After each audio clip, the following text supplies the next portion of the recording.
Hai semuanya, perkenalkan nama saya Gladys Gifmi Janis dengan NIM 2414201116. Saya dari Fakultas Keperawatan kelas A5 semester 1. Pada saat ini saya akan mensosialisasikan tentang anti korupsi dengan mata kuliah Pendidikan Budaya Anti Korupsi dengan dosen pengampu Dr. Randa Debbie C. Harende MSI. Selamat menyaksikan.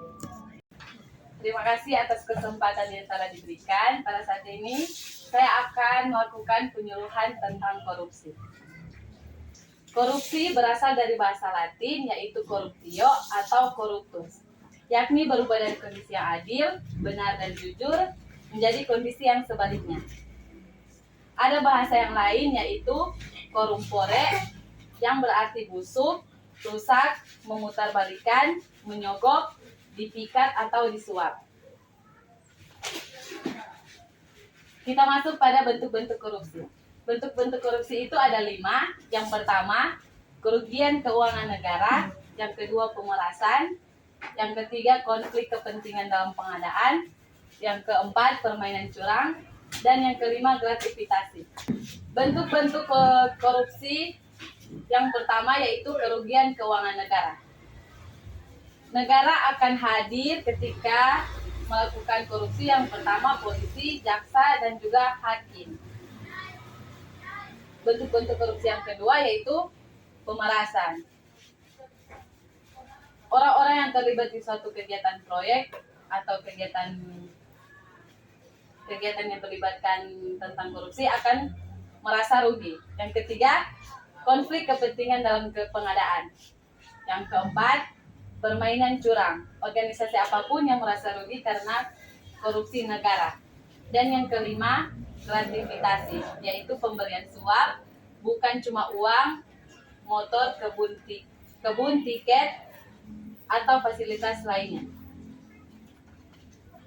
Kita masuk pada penyebab korupsi. Penyebab korupsi ada 4. Yang pertama, sistem kebutuhan. Yang kedua, kesempatan. Yang ketiga, kerakusan. Dan yang keempat, oleh sistem. Nah, penyebab korupsi yang pertama yaitu sistem kebutuhan. Sistem kebutuhan ini ada 5. Yang pertama, kebutuhan primer atau disebut dengan kebutuhan fisiologis. Seperti contoh, dia kebutuhan sandang, kebutuhan pangan, dan juga kebutuhan papan. Yang kedua, kebutuhan sekunder. Kebutuhan sekunder adalah ketika kebutuhan primer terpenuhi, manusia akan memiliki kebutuhan sekunder, yaitu contoh barang-barang rumah atau fasilitas HP atau juga laptop. Sistem kebutuhan yang ketiga yaitu keamanan.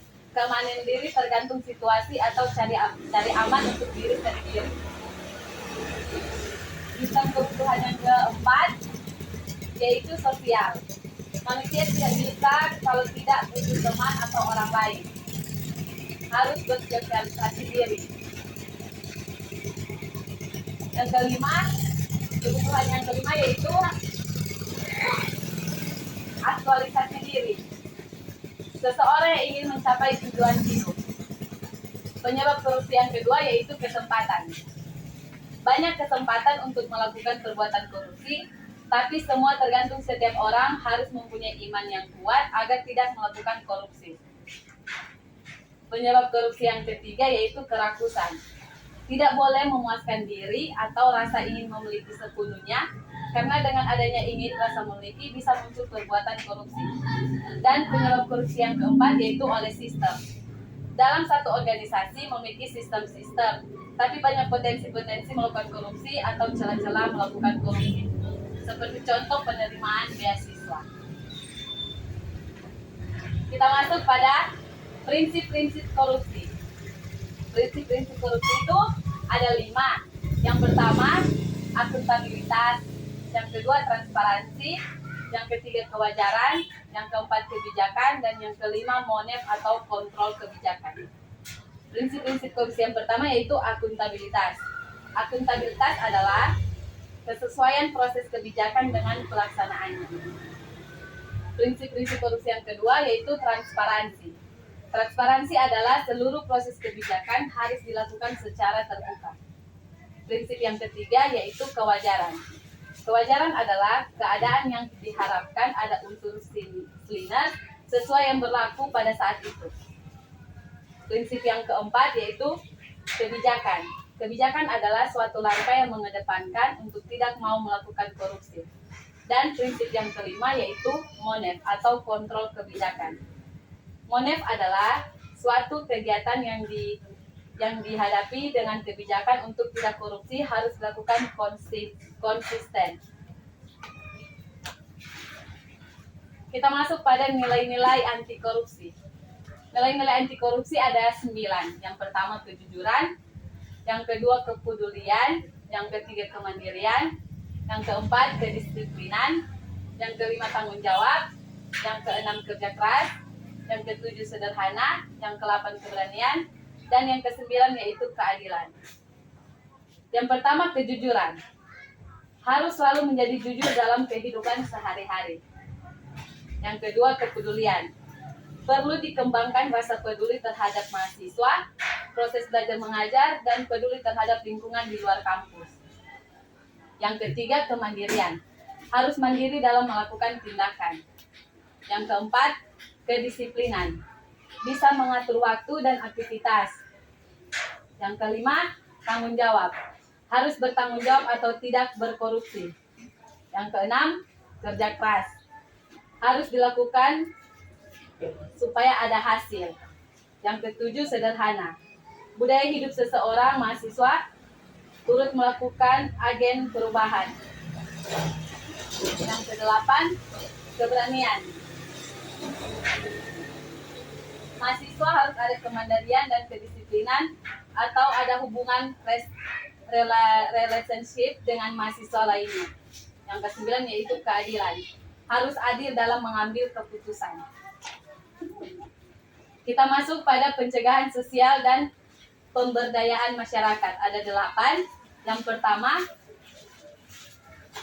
yakni memberi hak kepada masyarakat untuk mendapatkan akses terhadap informasi yang berkaitan dengan kebijakan pemerintah yang mempengaruhi ajak hidup orang banyak. Yang kedua, melakukan kampanye tentang bahaya korupsi di ruang publik berupa sosialisasi atau diseminasi. Yang ketiga, menyediakan sarana bagi masyarakat untuk melaporkan kasus korupsi. Yang keempat, bahaya korupsi dianggap lebih besar dari kepentingan individu. Yang kelima, pemerintah telah mengeluarkan peraturan pemerintah tahun 71 tentang tata cara pelaksanaan serta peran masyarakat dan pemberian penghargaan dalam pemberantasan korupsi. Yang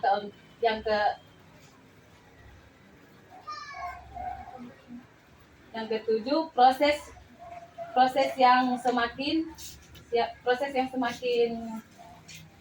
parah memberi paham masyarakat dalam tentang korupsi. Yang ke-8, peranan lembaga atau perbuatan indeks penilaian anti korupsi. Terima kasih. Demikianlah penyuluhan korupsi, biarlah ini bisa bermanfaat bagi kehidupan sehari-hari. Demikianlah penyuluhan materi tentang korupsi. Mari kita mulai dari diri sendiri dan lingkungan sekitar untuk menjadi agen perubahan yang membawa Indonesia menuju masa depan yang lebih baik. Dan pada saat ini saya mengajak untuk adik-adik bergabung di Universitas Pengembangan Indonesia Manado. Terima kasih.